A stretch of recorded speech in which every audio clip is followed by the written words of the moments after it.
Hello, everybody, and welcome to PGS Treks. I am your host, RM, and of course, we have with us today Julian. Julian, how are you today? I'm doing just wonderful. How about yourself, RM? I'm doing great. I'm ready for another episode of Star Trek Picard. I can't believe there's another episode here, episode 8, Julian. We've been watching all of these live. It is so exciting to be able to kind of watch it right when the show comes out. Um, Guys, we are starting at 12 seconds. You should see something that says Star Trek that looks like this on your screen. Yeah, it's just coming up now. Mine is at 12 seconds. Hello, everybody. Hope everybody's good out there. And Julian, as soon as you are set at that Star Trek prompt, we will get started. I am set there. Mine says 0. It doesn't say 12, but it says 51:35 is total runtime on here. So Okay, that's where I'm great. at. So, guys, I'm just going to ask for you guys to start your at three. I'm going to press it at 3, 2, 1, and press start.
Too late. Yep.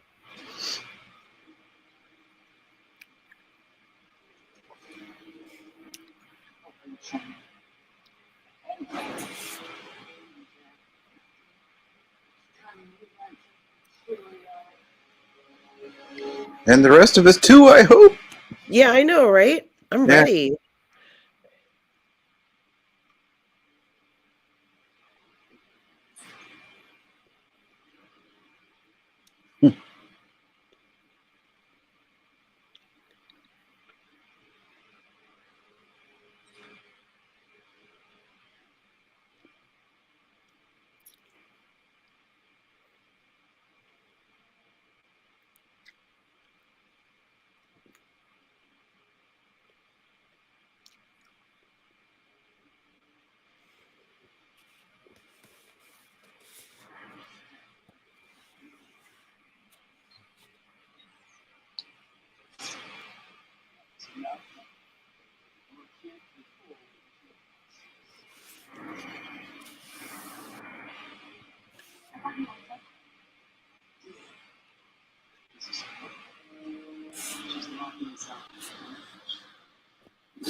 She's enjoying this.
He was able to detect that.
I love it.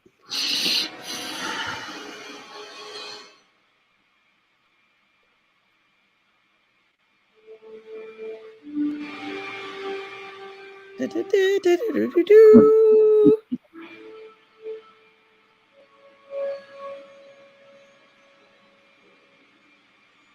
Part 8. Surrender. Surrender. Surrender. No, it's not that one. Hold on. Mother's all right. Daddy's all right. Yeah.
Huh.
Yes, Mike, that's the sad thing. The sad thing.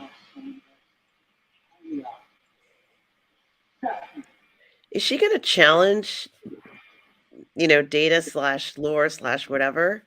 Because I think he would like this challenge.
Hey, Donnie.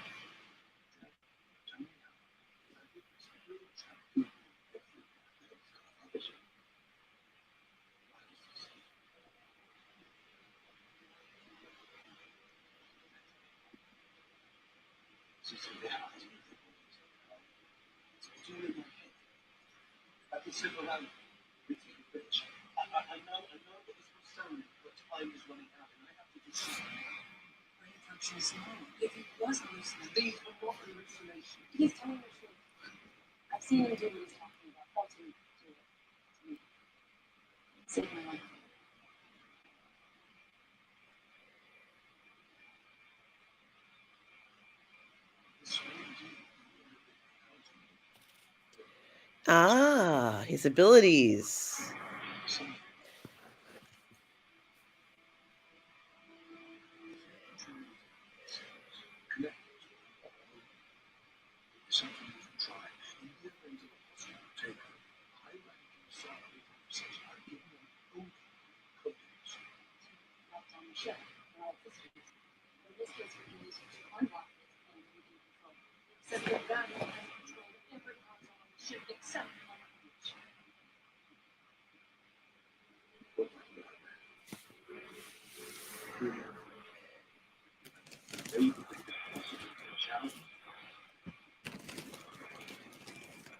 Hey, Glenmark, no worries.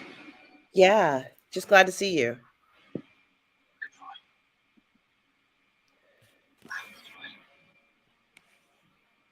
He has to try.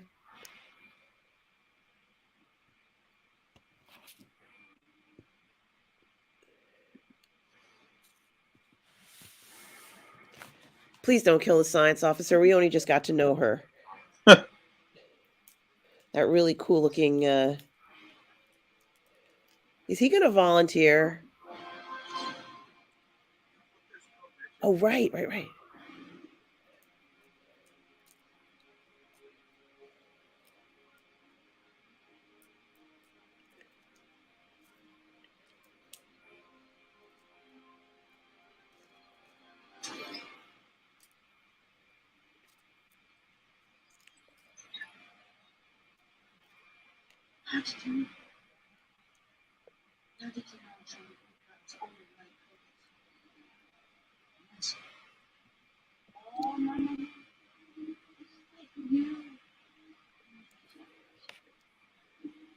She seems to know.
Can he do what he did to that person to Vatic? Can he do it to Vatic? Can he go inside her? I don't know.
Had a feeling it was going to be her.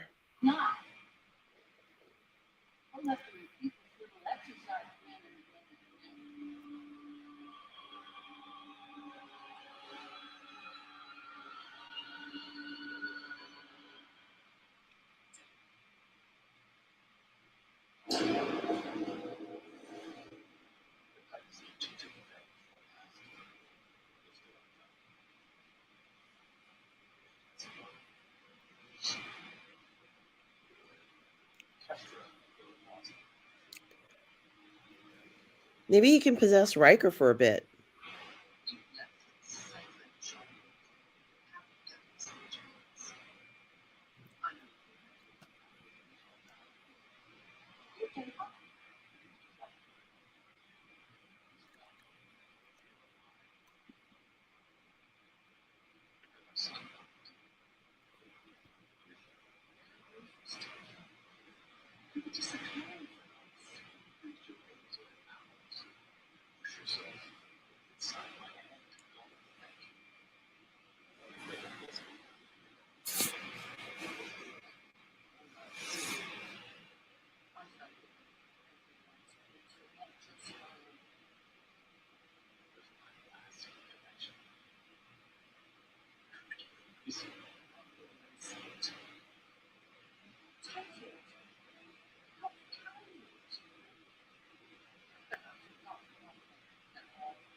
Gee, would that be data lore?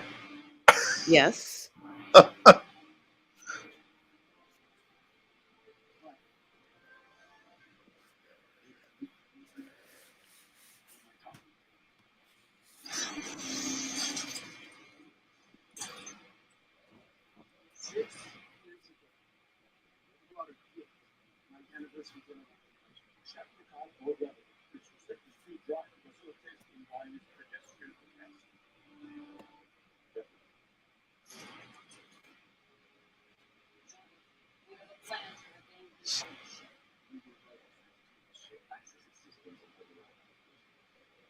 Robot friend.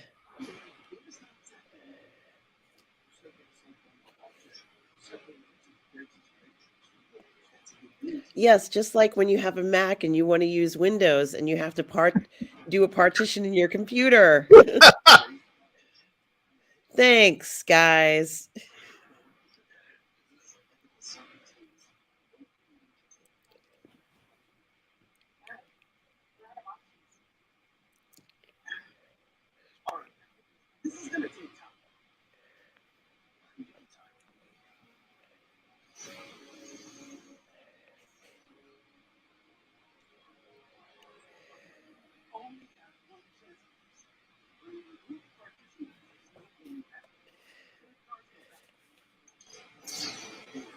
That's right. Once you partition the Mac, you can't go back. It's just like your computer, guys. This is definitely paying homage to the MacBooks.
Don't let him do that to you.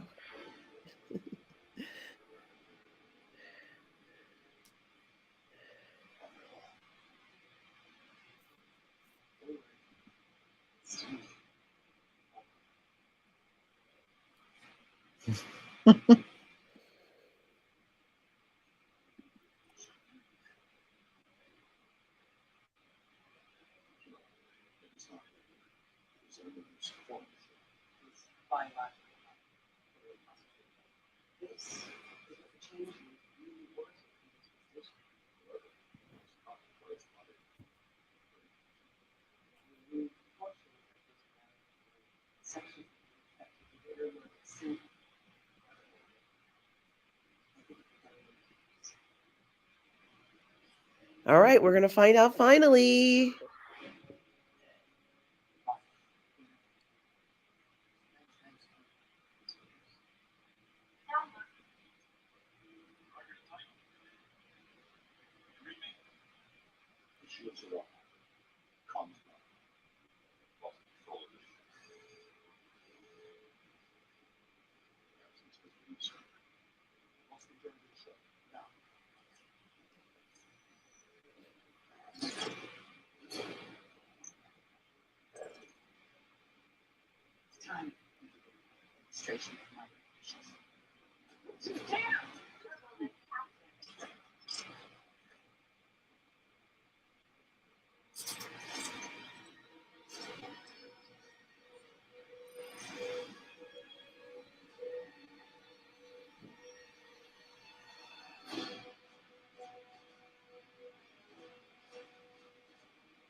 Oh my goodness, this is so crazy.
There's Tasha Yar. Mm-mm.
He's doing something.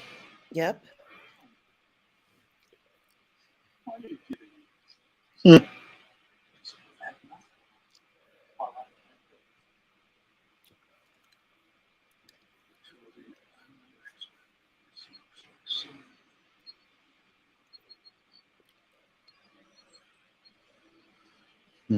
Oh, Spot.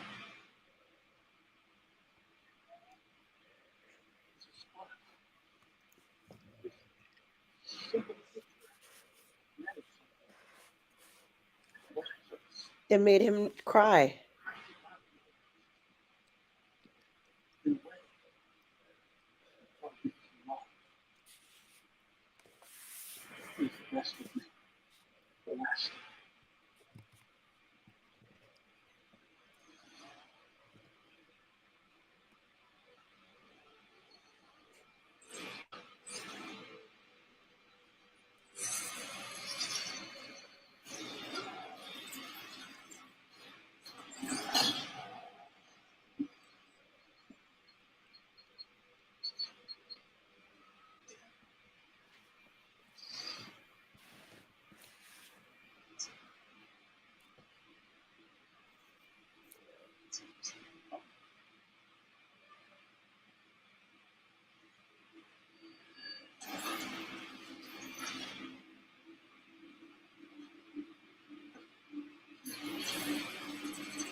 Oh, we are viewed by the Burnettwork.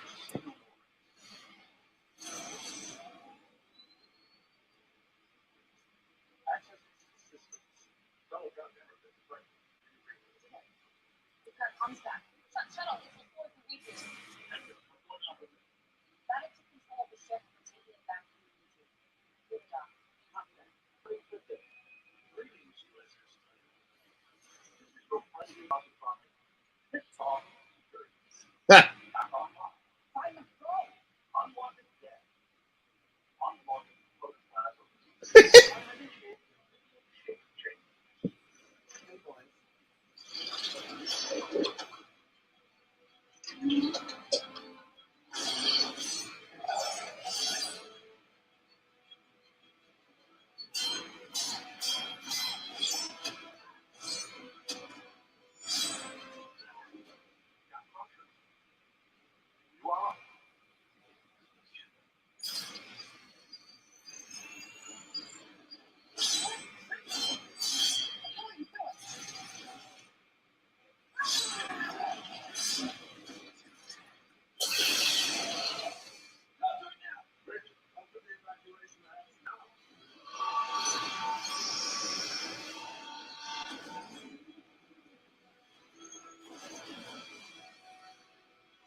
Yeah.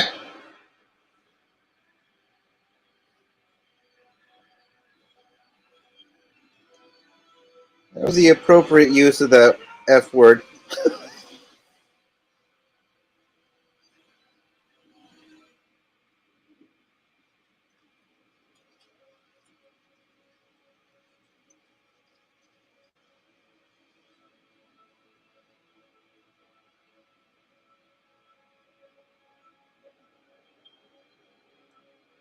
Who's solid now? Oh!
I love it.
Yes, he did. Weird.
Hell yeah, we've been ready like forever.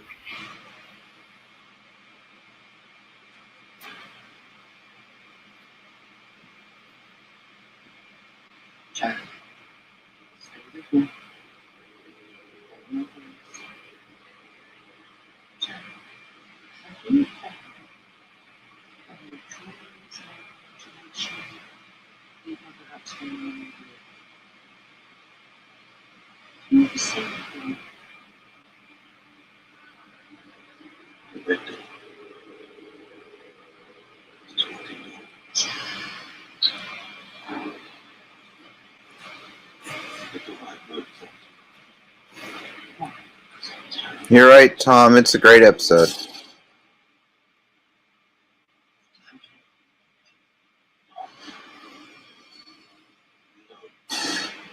Oh, that could be very bad.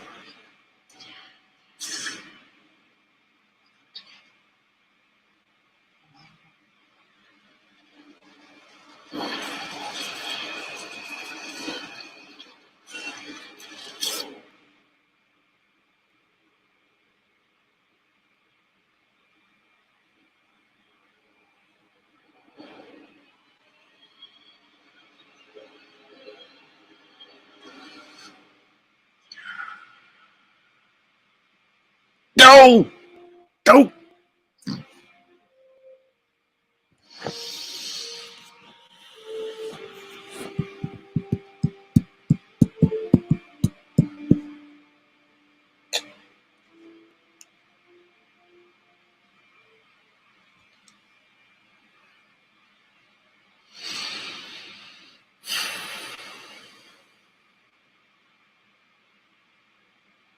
Suspenseful.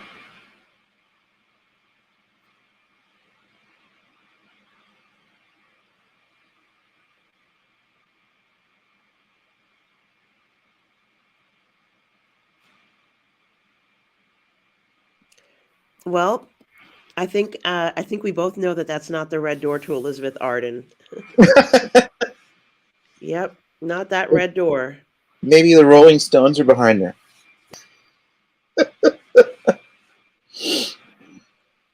I don't hate them for not letting us know, but I would have liked to have known what was going on. Julian, what do you think?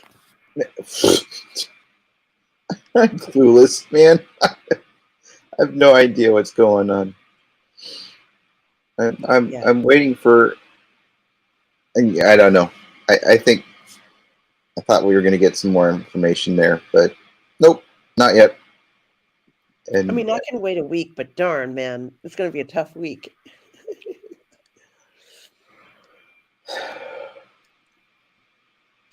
it's kind of funny that some of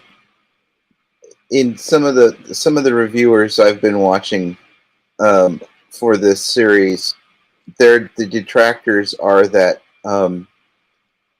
that the episodes that they're padded out just a little bit too much, and so things that probably we could have gotten to a lot earlier should have happened a lot earlier. So I don't know. I think it's gone pretty good myself, but it's just interesting that there is a frustration of going, where are you making me wait until the next episode? Yeah, it really is suspenseful. and for them to end it right there, because that's the same place they ended it in the last episode. It's time to find out who you really are.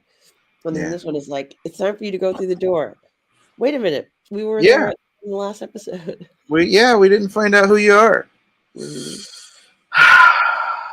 I still say that all those times he was kind of exploring and doing different things, he was exposed to something. I don't know, but No, I think this goes further than that. I think this happened genetically to him earlier than that. He's been experiencing these visions since he was young. I that's Vatic imply that there was that she knew more about what was going on with Jack than even Beverly knew. So I think it there's something in his genetic code from early on. It's not something he picked up. well, Major Grin, I know you know Major Grin, on YouTube, thought that it might be the same entity that possessed Beverly, and her grandmother and her great grandmother. The Did you see it? horny spirit, huh? Yeah. He was like, I bet you that's what's possessed him.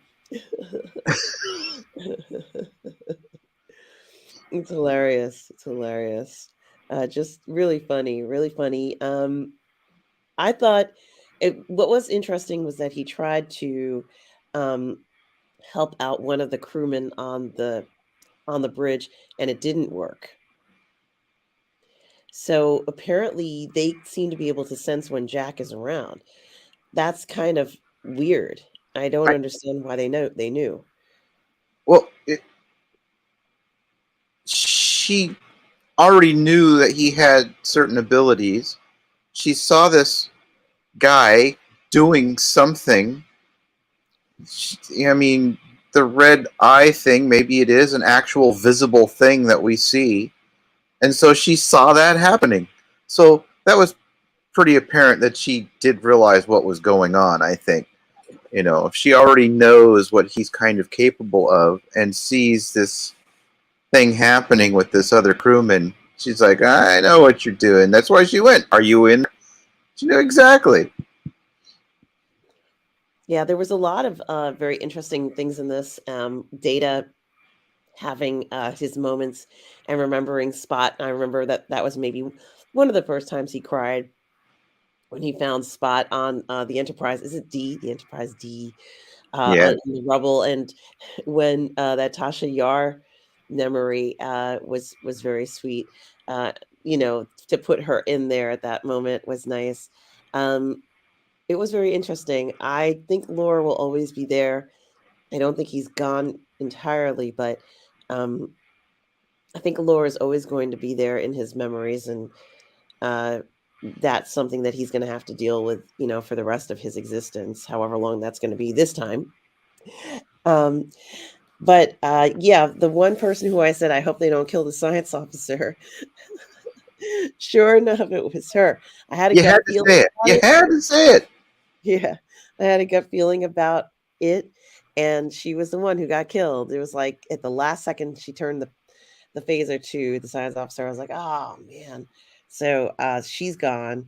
But yeah, it was very interesting. I liked this episode a lot. I thought it was a fun twist on things. And um, yeah, Irene says fun times. Thanks everybody in the chat who's here, who turned out for the live watch party. Seems like a lot of you loved the episode. Darth Plato says that the episode was great overall. Tom says seeing Tasha was nice. Um, Irene says fun times. Yeah, it really was fun Yeah. times on the Enterprise. A few seconds ago they were going to have their oxygen shut off, and now everything's okay. So it's up and down on the bridge, but still very good. Um, yeah. So there's this speculation about Jack, Julian, is going to drive us crazy. And And I we only have 2 more episodes. yeah, that's true. That's what Efren is saying. It's kind of sad. It's going to end in 2 weeks. I know, right? Um, it is something to think about. Uh, Tom says there better be commentaries on the Blu-ray. Yeah, I wonder who's going to be doing those commentaries, and interviews and stuff. It would be great. I So, know who oh, we'd like. I know who we'd prefer. But, hey, thanks OCM Rick. Thanks. Yes, I am in London, guys. Yeah, London is great here for Star Wars Celebration. So, I certainly am going to be pumping out some videos about that. Thanks, OCM Rick. Yeah, Irene, Jack is definitely something. I don't know whether I want him to go into my mind, but he's got some mad skills. Um, so that is very interesting. And yeah, that Worf Troy moment was so awkward, and and there was nothing Riker could do because Troy was mesmerized by Worf. Did you see her face? She was like, yes. It was very like he grabbed her attention. Worf has this ability to just like take over. Like well, he I think his changed demeanor was more shocking to her than anything. I think she was like, "This is not the same Worf that I remember," and she would feel that, she would feel that totally. So yeah, I think she was just impressed by the different the calmness that she feels coming off of him, perhaps. yeah. It's something to think about. He talked about meditation, getting in touch with his feelings, and they have been very, very close in the past. So Riker's like, "What the hell, bro? Like, what's going on here?" So there was that. Yeah, I just really thought this was very good there, and I'm glad that Vatic is gone. Gosh, I'm so glad she's gone. Um, Is she? Is she really? maybe not. Who knows? Ah, you're so funny. I don't know about that, Irene. All I know is that Worf is very smooth right now. And he swapped in there and Riker's like, "Hey, hey, yo, what's up?" Like it was very interesting to see that Worf and his level of confidence, that unmatched level of confidence. After all, he did save them, right? So anyway, thank you. Thank you, Tom. We all want to be Worf. I just want to be Worf. Yeah. There's a lot more to learn about Vatic too. Whatever she is. Yeah. But yeah, they killed the officer that I didn't want to get killed, so we'll never know more about her. But at least maybe the next episode we'll find out what's gonna happen. Because you don't think they're gonna do this to us 3 times, do you, Julian? You don't think the next episode's gonna start where they're like somewhere at Frontier Day and we still don't know what Jack is? Will it start? No, no. Because they also still we have to figure out who it was that was kind of in charge. Who were the ones that Vatic was essentially working for, and who who are they? Yeah, We absolutely. yeah, we need to know. They can't do this to us. If they did this to us, I might have to like contact somebody and say, Thanks, "Why did Donnie. you do that? Don't do that again." Like Yeah. we waited 2 weeks for this. Actually, more than 2 weeks, probably 7. But 10 out of 10 for surrender and for the stream. Thank you, Donnie. Thanks so much for that. Um, Tom Bartoldi says he loved this episode. Yeah, I liked it too. Yeah, whenever I think of Red Door, I don't know whether they knew this, but Elizabeth Arden, Red Door, big deal. Like for many, many years of my life, going to Elizabeth Arden. So I always think about that. Wouldn't that be something if that was what was behind the Red Door, Julian? Because I don't know whether it's evil. Makeup I don't know monsters. whether it's evil. How about what if it's not evil? Yeah, we What don't know. Yeah, what if it's not evil? What if it's like a nice thing and it's not a bad thing? And I don't think Deanna would be there encouraging him to go through if she thought it was dangerous.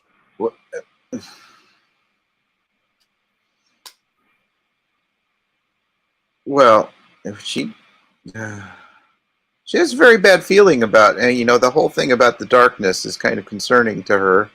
She knows there's something, and she just is seeing this as a metaphorical thing, and he's like, no, no, no, I don't think you really understand. So Yeah. One person is saying that changelings can survive in space. Thanks, Mike. Uh, you're making me laugh, Captain J.T. Kirk. I love it. I love it. Yeah, I really like that, and I think that's very clever, and I think that could work. Sorry for getting up, guys. I have to get some tissues. Tom also says, I want to know about Jack. You got me into the damn character, Terry. Yeah. Yeah, we got to find out what's going on here. This is yeah. Mike says that traditional changes can survive in space. The Proteus ones are changed enough not to allow that because they sacrifice longevity and other things to mimic the organic humanoids. Interesting. Parallels between the Red Door and 12 Monkeys Red Forest. People were saying it was like a homage to that. And this is Robert. This is Robert. Does anyone know what's behind the Red Door? Robert, I know it's not Elizabeth Arden, as I said. It's not Elizabeth Arden.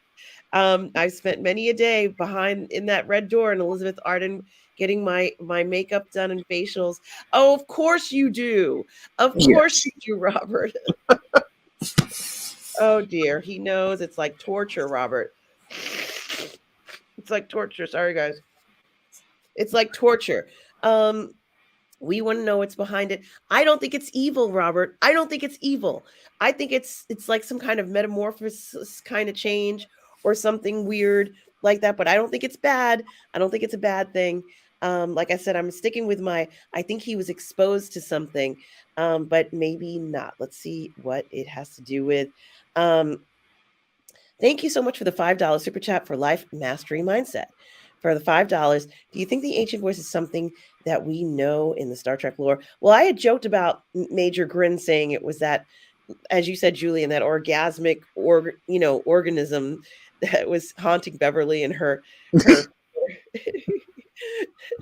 that this one seems a little different.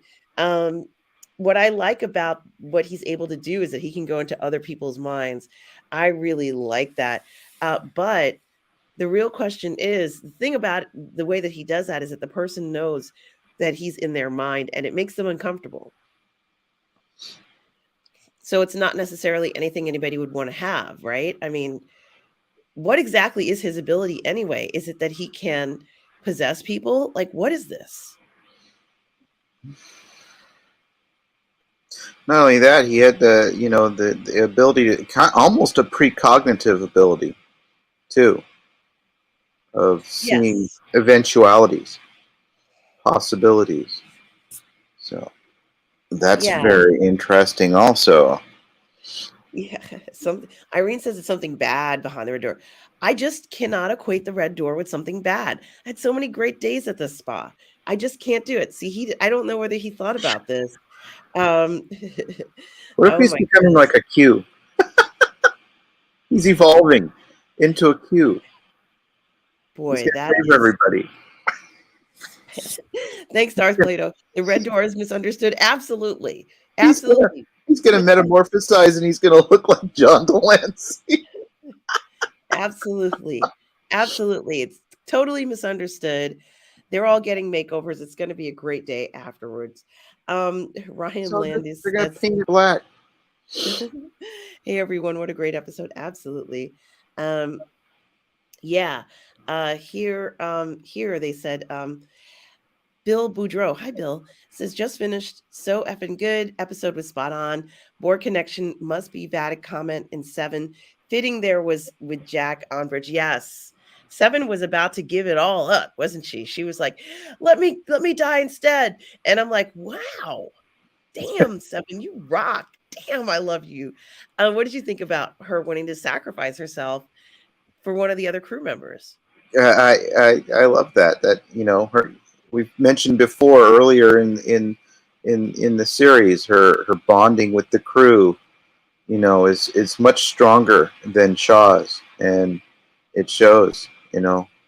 This is her crew as much as it is Shaw's, and she do anything for them if she can. I love that. Yeah, yeah. Ryan Landis says Pa Wraith. And Darth Plato says that in the South, the Red Door had something to do with keeping out evil spirits. Nah. Tom Bertholdi says Irene. Oh, okay. Well, I'm not going to read that.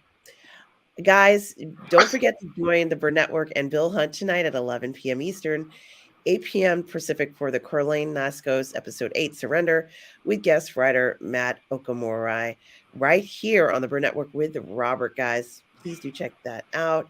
Let's see. It says it's odd how at the end Vatic wasn't reading Jack completely. Yeah, I don't think anyone can read completely. Robert is still commenting. I can promise all of you, you will know what's behind the red door. I should have sent him a link. Of course. Let Oh me no. send him a link. If he's still, God bless him if he's still awake. God bless this man if he is still around. If he wants to come on, I will send him the link now. Since he's awake, let's see if I can get here. I can't stay up until 3 o'clock again. No, I understand. I sent you the link. If you want to come on, Robert, you can. We can talk about it if you want to. Yeah, guys, just can't. Oh, look, let's see what this says. Yeah, I agree. They could have showed us what it was. They did drag it out a little bit. They certainly did, especially since they went ahead and did that. Like it was very, we're finally going to find out what he is. And it's like, oh, let's go behind the door and find out what he is. Well, I can't even. We saw some new creatures in the season. Those little space creatures that gave birth. We didn't see that before, right? So maybe Jack has something new that we're going to see too. And Tom Bartoldi says it is very character driven and emotional. I loved it. Yes, I loved it too. It's just so unbelievable how cool this was. Yeah, this is something. This is something to think about. They said that they took his body, and they were curious about the syndrome, Julian. Maybe Picard received a gene virus while he was connected via the Borg. It came directly written part of the DNA evolution in Jack, and evolution was fully expressed. Yeah, maybe. Yeah. Maybe they have some parts of DNA that doesn't get expressed, but then. Now, Ryan, this is making me laugh. I'm not going to say this. I'm not going to verbally say it, but it is making me laugh, and that's all. I'm not going to verbally say this, but I'm just going to say it gave me a chuckle. It gave me a chuckle. I'm laughing. It's funny, but that's it. I'm not gonna say much more than that. Um 5 a.m. with Rob. Yeah, really. Well, right now where I am, it's 8:30 a.m. in the morning. So Lucky you. yeah, it is very lucky. Donnie says, "Hey, we're network. I must boldly go now. Thank you, R.M., Julian, Rob, and all. See you again this evening, if not before. Till then, may you and yours live long and prosper." Absolutely, Donnie Pearson. Thanks for joining Thanks, us. Donnie. Yes. Uh, Rob says, "I'm here." Rob, I sent you the link. If you want to come on, you can come on and talk. If you want to, we'll give you 20 minutes, Robert, to come on, and then we have to. Oh, hello, What a Robert is surprise. here. Well. Yeah. How's it Welcome. going? Good, I Rob. love your after shows. You do? Oh my Yeah. God! Thank you so much. Well, And, welcome. I mean, you're in London. Yes, Blighty. I You're am. an old Blighty right now. We're doing after shows. Yes, I am. So Of it's course. early. It's morning for you. It is. It's 8:30 a.m. Yeah. Yeah, and So it's you can great. sleep and get up and do an after show. I can sleep and get up and do an after show. How's Yes. London? It's fantastic. I've been having a great time. I've been sightseeing. I've met up with some of the people from the collectors community. I'm going to meet up with more people from the collectors community. It's been a lot of fun. That's amazing. Hmm. Yeah. So that's good. So I've been reading the comments. People like the episode. Yes. It was good. It was good. The data stuff was great. Yeah. I cried. Yeah. I like how the themes run through too. You know, title surrender. Data has to surrender to fulfill what he needs to do, and Jack has to surrender, and yeah. So No, and you know what's been frustrating for me is, and maybe because look, somebody said that I was the Paul Revere of this, going, the Russians are, whatever, the British are coming, the British are coming. But I mean, and there's been a lot of people that have taken me to task about this. And I'm like, look, this is a very well constructed, very well thought out show that deals with character, emotion, and what is it who are we? What do we leave behind to the people you love, the next generation, the next generation? And what does it all mean? And I and I think that's very funny. But I think that it is not, there's a lot of people that just want to push back against this. And they're not seeing the bigger picture of what's actually going on here. And I think, as you see, the character stuff and everything in it is really, I think it's really great stuff. Yeah, I it has mean, been extraordinary. I think that they've really touched on a nerve of what everybody wants to see and is expecting from a Star Trek series. right. And very specifically, it has a nuance about it that makes you question the ultimate motivation. Even like we're up to episode 8 and we're still trying to figure out exactly what the motivation is. Um, I think it's very, very clever and very cunning, honestly, because they didn't reveal too much already. We're still waiting, as Julian and I were talking, that in the previous episode it had said, "Come on, Jack, you're going to finally find out who you are." And now we're at the same point in the next episode where it's like, "Let's go behind the red door." And I'm thinking to myself, wait a minute, we were just at this point in the last episode. It's funny how we got here, but we're still at that same point. Gee, I'm just keeping my fingers crossed that we actually do find out the situation with Jack. I feel like we need to know this, Robert, because there's a possibility. I'm not saying that this is what's going to happen, but there is a possibility we may never know. Now, I know Oh, that sounds very odd, but you're gonna know. And I will say this: what has been going on, they've been dropping hints. You would never know because you don't. It when you go back. One of the things that fascinated me. So I've watched this all the way through 3 times. And when and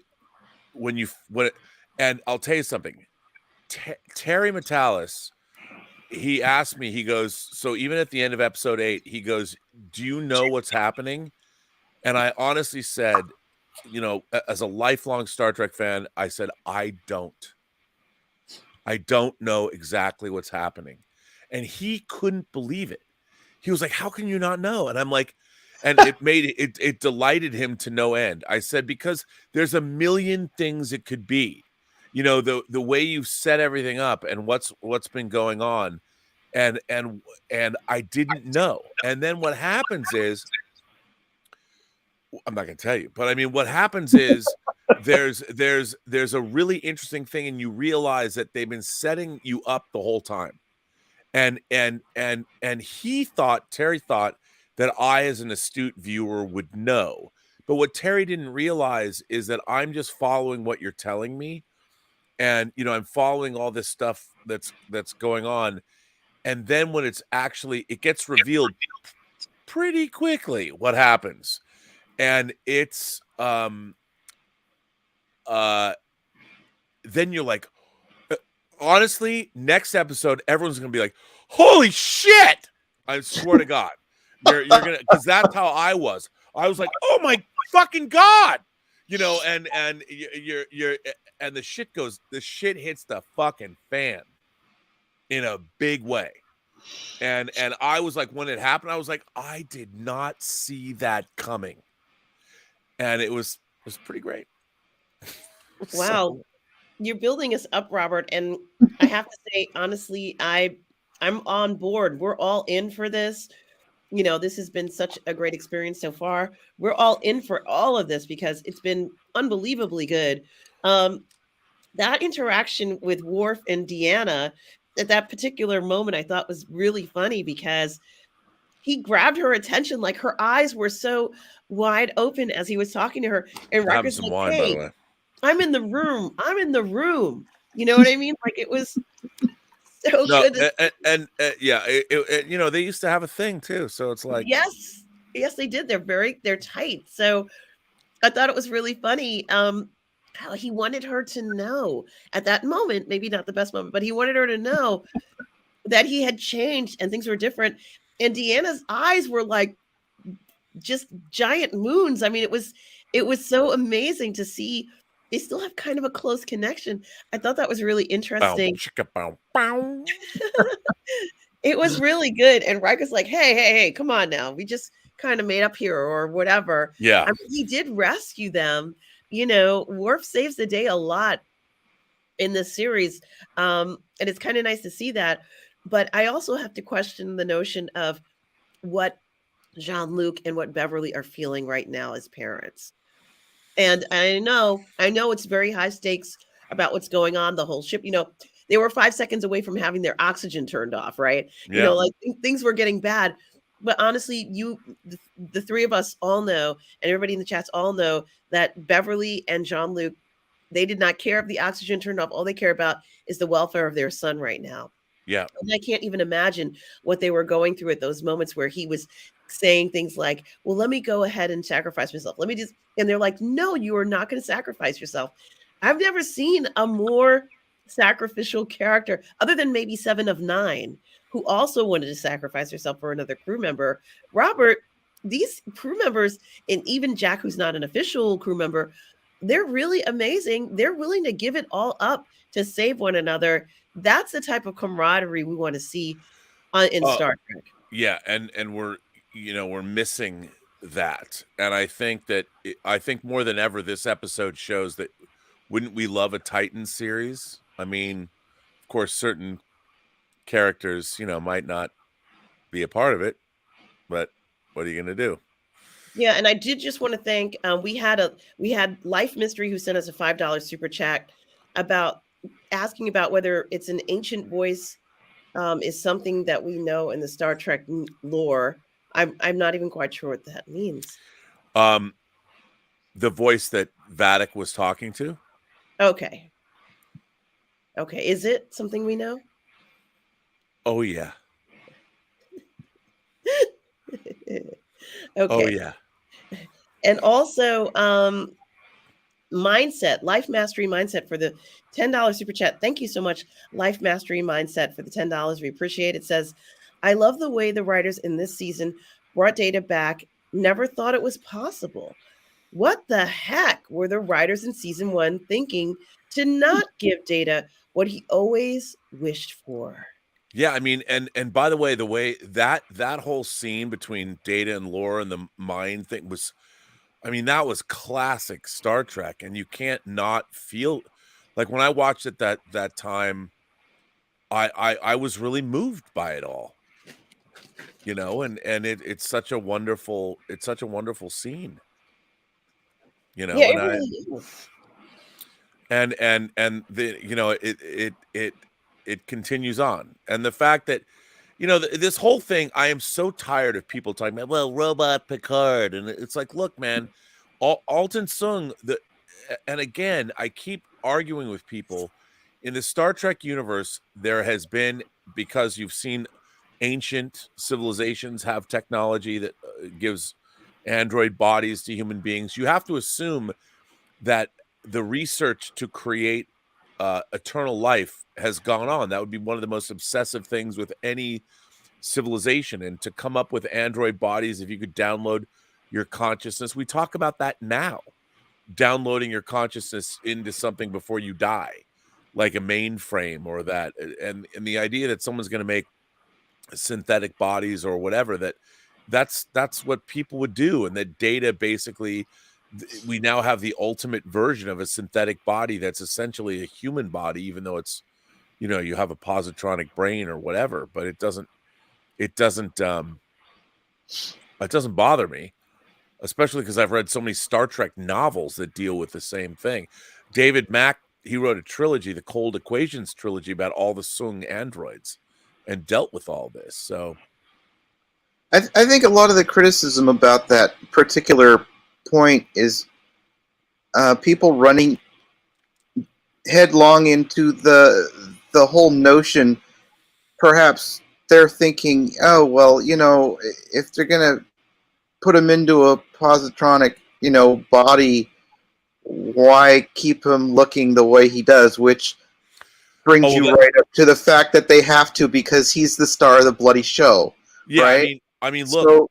So the fact that it's a show kind of like gets you right in the face, and so they kind of object to that in a way, I think, and that's their way of expressing how they're frustrated with it, I guess, perhaps. I mean, I think that what's unfortunate about the way this was designed is you have Patrick Stewart come back, and if looking hindsight, if you went back and looked at this, you get Patrick Stewart to come back for one season of Picard, or maybe two if it was really well designed. And when he reincarnates, he reincarnates as Ed Speleers, as the actor who plays Jack. I mean, and then suddenly he's Jean-Luc Picard, but he's been reincarnated in or you take his essence and move his body into I wouldn't make Ed Speleers an android body or something, but that's make him, because he's a great actor.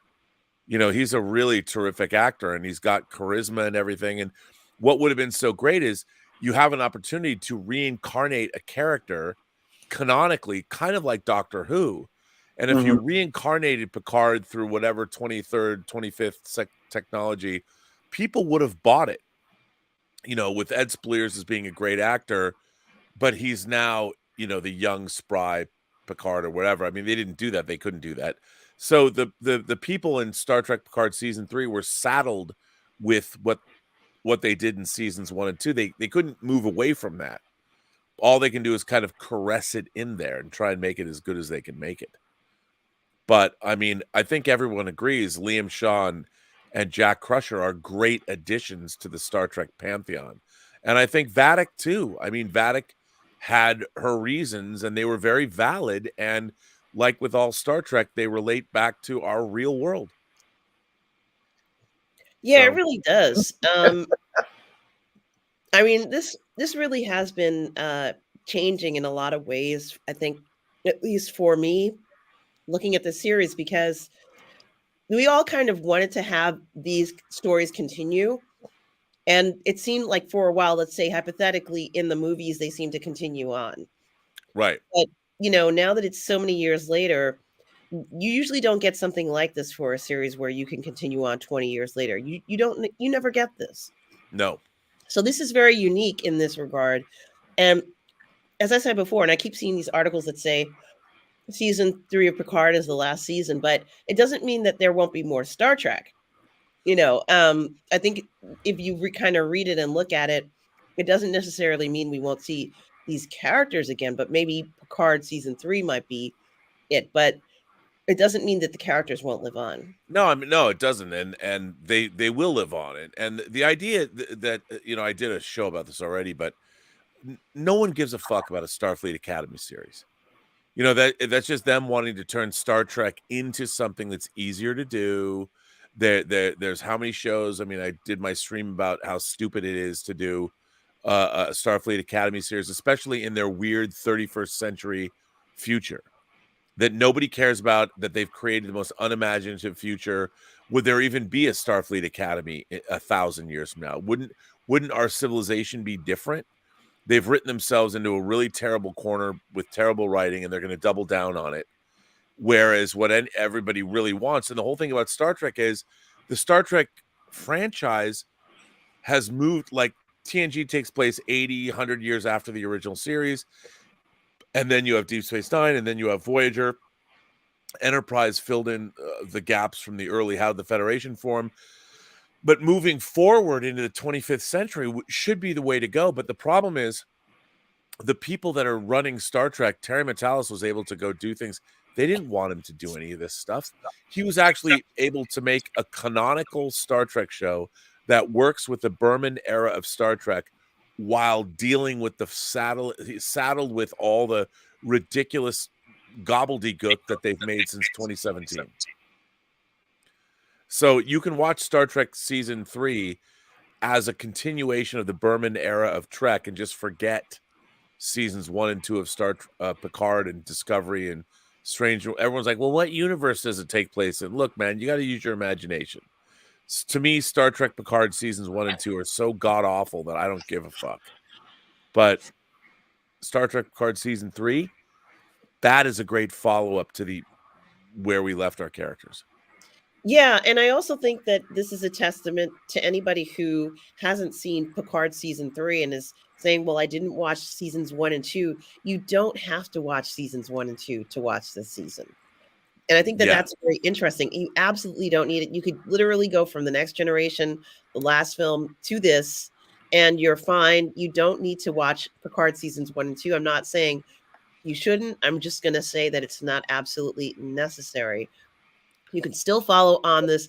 Has a different feel to it. Feels a little bit more standalone to me, gentlemen. I think that it has its own flair, and it certainly has its own theme, which is more deep rooted in what we traditionally know as Star Trek. So you don't have to watch seasons 1 and 2 if you don't want to, and you shouldn't feel like you have to watch it. This has just been a very unique series. And it is very interesting to see a season so different from the previous 2 seasons. You know, a lot of times we see it's the opposite, where the first 2 seasons are great and then the last season is not great. Well, this one might be the opposite of, you know, kind of the way it closes out is just spectacular, spectacular performance and writing and everything. So I think that that is very unique in that regard. Some people were saying and we're talking about, you know, the different, I wouldn't really call them Easter eggs, but, you know, we kind of said it was like Easter eggs. I kind of joked about Data's partition. Like if you have a Mac computer and you want to add Windows, then you have to partition the computer. Yeah. And I think this has got to be related. Whoever thought about this must have thought about that, because the first thing that you open up that Mac computer and it says, you have to partition the computer and it is permanent. So if you do it, it's final. And I'm like, okay, can I just run Windows now? You know, like it was, I just thought it was very funny. I said, it's gotta be, there are certain things in there. I know if I keep looking very carefully, little nuances of stuff that I guess maybe most of us nerds have gone through that are in the episodes, but it was really great to see everybody on that bridge, knowing that they were just going to be like, I'm not turning anybody over. You know, we're not giving out any secrets.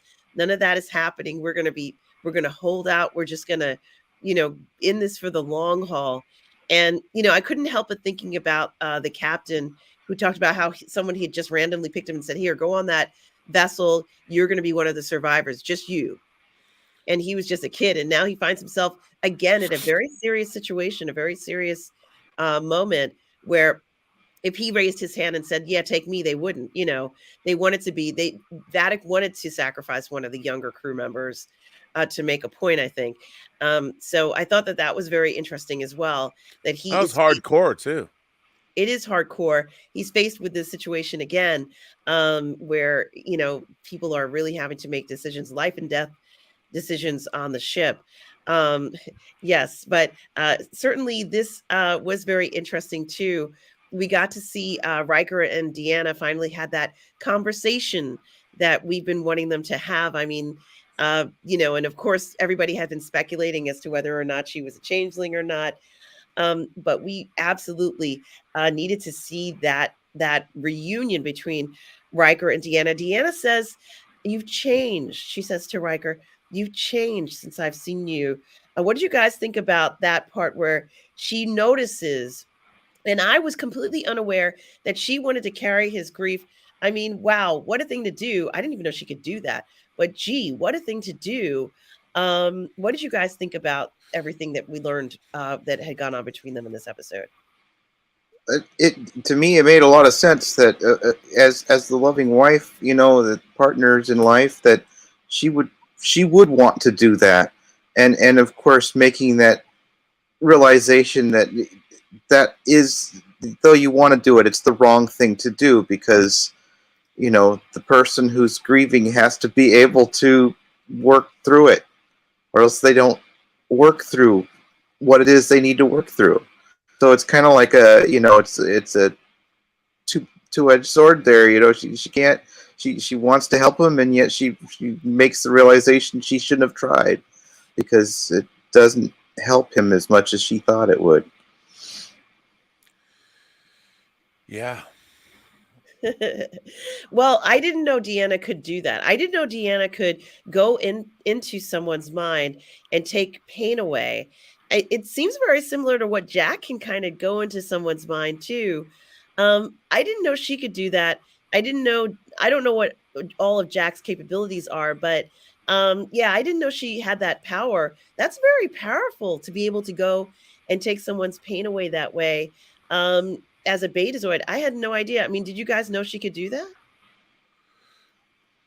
Well, I didn't necessarily know she could do that, but it didn't contradict what we already know about her. I didn't think. Yeah, well, it's very powerful. I mean, and I have to look more into Betazoid's abilities because if she can do stuff like that, that's pretty remarkable.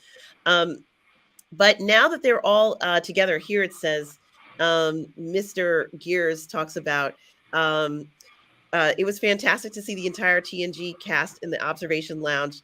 Star Trek got right what Star Wars got wrong. There is a lot of conversation about this.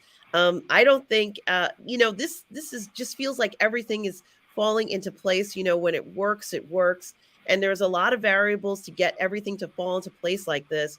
We don't always get something like this, but we waited so long to get something like this. And it is kind of hard to kind of look at Star Wars right now. I'm actually in London for Star Wars Celebration right now. And I was talking to Julian about the different things that were going on with Star Wars. But yes, maybe they do need to kind of take the approach of going back to that basic group and get everybody together again who is still around. See what they can do. I think something could be done. But, it is something to think about when we're looking at what people are wanting to come back to. Fans will come back for this season and watch season 3 again and again, where we all know seasons 1 and 2 are not rewatchable. They're not really anything that anybody wants to come back and relive. I don't know how many times I've watched episodes 1 through 7 already over and over again. Sometimes I just let it play in the background, but yeah, it's something that I keep enjoying watching. And I can't necessarily say that for everything else, but I am going to say that it is, like I said, it's an anthology. It's episodic. What is it when it goes from episode to episode? So it's not standalone episodes. Serialized? Yeah, serialized. Yeah, it's more serialized. And I kind of like this. I think it needed to be serialized because if it were broken up, we wouldn't have the connections and we wouldn't be able to build up, especially with the newer characters, especially when you don't know there's going to be another season. So this serialized version of the show is very, very important because we need to get that building up of what these characters mean to one another now. The two daughters understanding their relationship with their father, seeing Deanna and of course Riker finally come to this point. And then I guess Troy and Riker, right? He had to say that at that moment. He's like, screw this. I'm going to say it. We I don't know how much time we have, but I'm going to let her know. Troy, guess what? Guess what? Like his level of enthusiasm was just absolutely infectious. Are we going to see any other confessions from anybody here in this season? It seems like everybody has kind of divulged their emotions and what they're thinking. What do you guys think? Do we need to learn more about the characters now? Or are we ready for the season to end? Because I don't want the season to end. I don't want the season to end.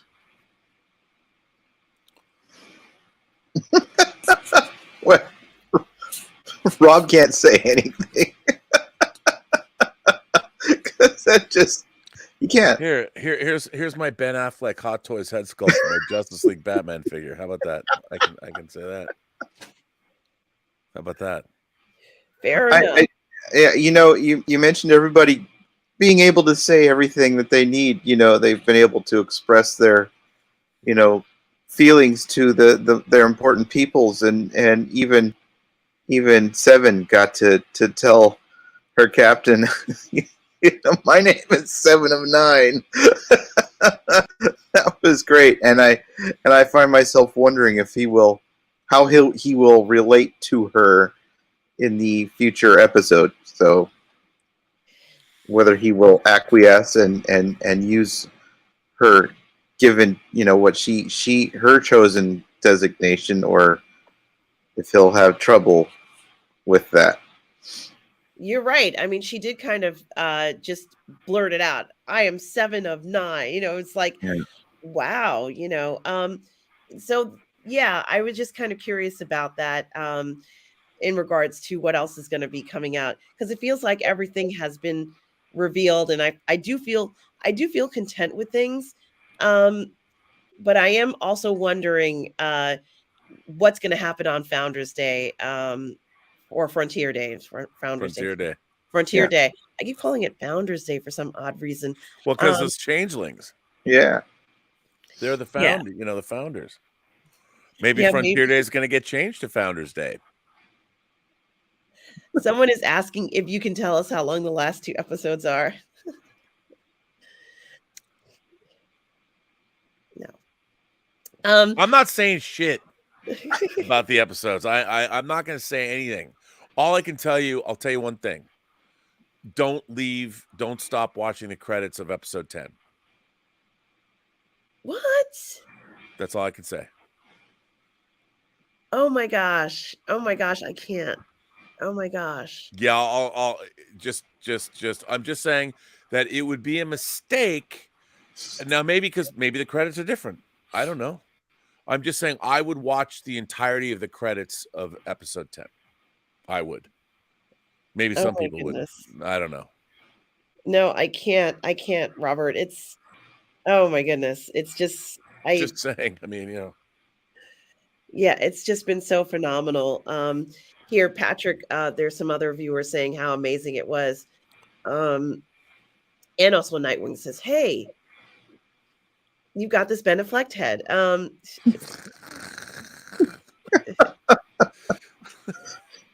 Would you like to see his clothes? I just need a body so I can put it all together. I mean, Absolutely. Well, it's gonna be I have great. to say, they just keep upping the stakes on this, and this really has been so much fun to watch. I'm going to rewatch it. I know I missed a bunch of stuff. What's really interesting, episodes 9 and 10 are like a whole different level of Star Trek movie. Oh my God. Okay. You're gonna just be like, it's so like it was the kind of thing where for me watching it the first time, when you get to this episode, you're like, okay, and then where it all goes, there's one, there's one, what do you call it? How would I put this? There's when a big thing happens and you're not prepared for it. You're like, wait, what? Wait, what? And when it happens, you're like, it's pretty great. I mean, it's pretty great. And it really is. The last 2 episodes kind of are their own standalone thing. Oh. Kind of, in a way. And it turns into a different thing. Well, I can tell you one thing. Beverly already lost one of her sons. Mm. And I don't want her to lose another son. What do you think, Julian? Space is a hard, cold mistress who doesn't care about our feelings. Well, as far as I'm concerned, I hope she doesn't, because I feel like she sacrificed enough. And for her to lose another son, I think it would be very hard on her, and also very hard on Jean-Luc. So, yeah. And I know you can't. I feel like I'm being a Michael Jackson Thriller meme. I'm just sitting out. Oh my gosh. Well, what if he just? What if Jack had to, go away and do his whatever otherworldly things that he does, and then just promises to visit on holidays or something like that. Or what if he's like a Cisco who was special in a way, what if he's something like that? I don't know, but in regards to a prophecy or something, I don't know, but I don't want him to go away and for Beverly to not be around her son because she's close to him, right? They're close. She seems to enjoy being with him, and I just don't want to see her separated from him. That's all. I mean, I'm not expecting him to be around all the time. It's just I just don't want her to lose him the way she's lost Wesley, so to speak. So Robert's like, yep, sure. Oh my goodness. I mean, it's all just too good. All I can say is that, yep. So now that we know, Data now is back. Data is here. It's Data. It is Data. Right. Data's here. Lore, there must be a hint of lore there. Data seemed to want to share his memories with his brother. And of course, it was used as a way to take over, I guess, the positronic brain. Well, I would say this. I think the way they did it shows you it's pretty definitive that Data is now Data. Okay. I mean, he's now the Data he's always wanted to be. He's essentially, even though he's in a synthetic body, a positron, he's basically human. So he's become what it took a circuitous route to get here, but he's basically human. And yes, I think lore is in there. I mean, he's able to use contractions now. He's able to feel the motions. He's able to make jokes. He has become an amalgamation of all those things that have gone into making them up. Yeah. Well, and if you think about it, I mean, if you think about this season being about parents giving things to their children, I mean, Aldous Sung is Noonien Sung's son and continued on his research. And it's kind of interesting that it was Noonien Sung's son that was able to give Data what his father couldn't give him. So if you look at the relationships of parents to children and friends and relatives and what you pass down and what you leave behind for other people, there is this theme that has been really beautifully woven throughout the entire season. And I understand there's going to be people that want to know, but what about Worf and Alexander, or what about, and I get it, but there's only so much they could do. It is called Star Trek Picard. So they had to keep it more set on the Next Generation cast. And I think that they've done a really good job thematically with a lot of this. And what's really interesting is I understand how we're all judging this. But I do think as far as Star Trek goes, this was really ambitious, really well thought out, and really effective. And I found the whole thing very moving.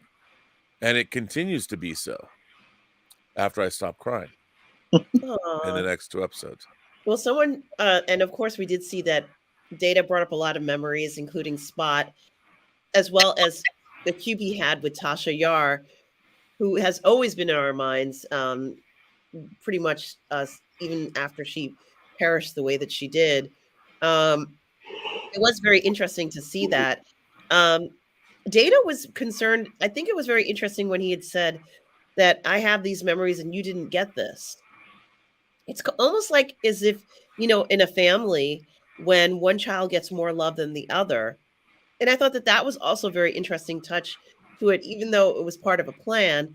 It still was very interesting because that is something that humans are concerned with getting love from your parent and feeling like you didn't get those things from a parent. I think that might have also been an indication that he was becoming more human. Right. Yeah, I mean, the fact that we can even have these conversations about Star Trek Picard Season 3 is, a testament to what's going on, that it engages. And it's very funny because, I set myself up by saying that I set myself up by saying how good I thought this season was. And to me, it was because it was about something. It was emotionally affecting. And there were I had many emotional moments in that scene with Lore and I mean, Brent Spiner, tour de force of acting, playing that scene with himself. It's an amazing thing, and it really is sort of very, very interesting. And what I find strange is that a lot of people are like, well, what about this? What about that? Like, they want to know exactly how this could happen. Like, well, this contradicts what happened to me. I never think that way because I grew up trying to figure out, okay, Star Trek always contradicted itself. How do we make this rationally? What are the things we can do to justify all this? But it's like life. You never know exactly why something occurred because you never have all the information. But if it plays that it's true, like what happened in this episode with Data and Lore, it seemed true. It was emotionally affecting. That works. And I thought it was really well done. And I don't think the main cast has ever been better than they are in this season. Yeah, I agree. And Tom Jr. Jackson is talking about how he feels that the cast of Picard deserves Emmys for their performance, and I agree with that wholeheartedly. I think that there will be nominations this season. It's going to be just unbelievable. I'm still looking for clues in the series, as I told you in the episodes, just to kind of rewatch them, because when you watch it live, you don't always catch everything the first time. Robert, you've seen these episodes so many times now. It is very interesting in regards to Vadic that she decides to smoke. I don't really see a lot of people smoking on Star Trek. You know what I think for her? I think that because the new changelings are able to create like lungs, for instance, like Odo would just pretend he was eating or whatever. They actually had systems. I think she smoked because it was a pleasure that changelings didn't have. Whether drinking or smoking, the idea of smoking, she's just like, wow, I now have lungs and I can now take smoke in and I can feel whatever sensations because of the way she was. That was just something she loved. It was a sensual pleasure for her. Like, to me, I've always thought that human beings are interesting because all of our intellect and all of our essence and who we are is in our brains, and yet we are in these meat sacks of flesh that properly stimulated are these ambulatory bodies we reside in. If you're with the right person who can do the right things to you, Irene knows what I'm talking about, it stimulates your brain, and suddenly your body, I mean, just sitting in a sauna or being on the top of a mountain and breathing in and having that whole, like, being in a body, when your mind and intellect is up here, but you get to feel every moment. I mean, even if you just touch your fingertips is a sensual pleasure. And imagine these changelings never had that before. And I'm sure Vadic probably saw somebody smoking or whatever and picked it up and was like, wow, I love this. And I know in real life, what's that? I was going to say perhaps it's something that the scientist, the doctor who was experimenting on them, it when she took her form, she took memories also, and that this, perhaps that was a habit of hers, of the smoking. Yeah, of course. Yeah, absolutely. I think so too. Yeah, that is something to think about, and it was very interesting to see it just honestly on Star Trek in general, but looking at the crew and looking at how they responded to this another situation where their lives were at stake, they really were spectacular. And I think that we are finally seeing, we talked about some other series and the behavior of what we expect from an officer on a ship, and how we would expect an officer to behave. And this really is, I think, an exemplary example of how we expect officers to behave on a ship, even when things are not going well. We saw, just the level of responsibility that they had didn't sway away from what we would expect professional officers to behave like. So even though we knew they were scared, there was that one officer who was crying on the bridge. Even though we knew she was scared, well, I don't know if she's a she, but we did know that there was nothing she was going to do that was going to break her, commitment to Starfleet. Something else that, of course, I think everybody's wondering about is if Starfleet is completely, infiltrated with changelings, how are they going to overcome this changeling situation? I'm kind of curious as to whether, Julian, do you have any theories about how you think they're going to be able to handle this situation? They've got to do something, right? No, but they say, oh, completely taken over, but we've seen how easy it is for a small number of changelings to create the impression that there's so many out there. Mm-hmm. So, we don't even have hard intelligence on how many of the changelings are in this, radicalized group. And why were so many changelings involved with the transporter? Yeah, I don't know. And now they have control of the Shrike. Is that what it is? The Shrike is destroyed. Yeah. Okay. So it would have been interesting for them to have kept that ship, because maybe they could have used it to kind of, in their favor. But what I'm kind of curious as to how they're going to handle all of this stuff if everything's so well infiltrated. So I'm really at a loss as to what's going to happen next. Obviously Picard is supposed to show up. Are they going to show up on that day for the ceremony? Are they expected to show up for this? Are they planning to show up for the ceremony? Well, of course. Of course they are. Because they have to enact their plan, and it's going to depend on them showing up to enact their plan.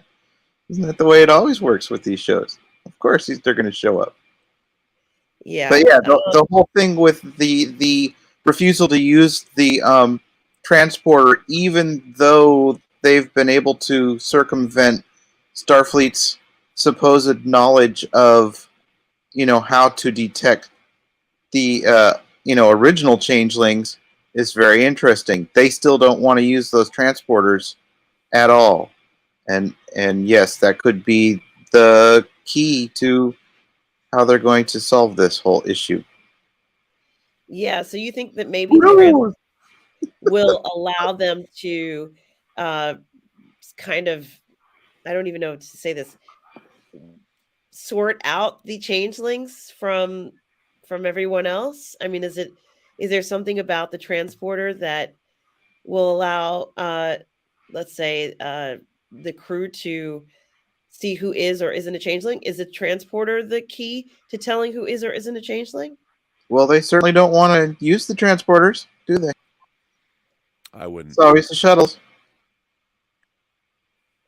So much so that Ro, who was behaving, trying to get the changelings on her ship to think that she might be one of them, was willing to take the shuttle, because that was, so.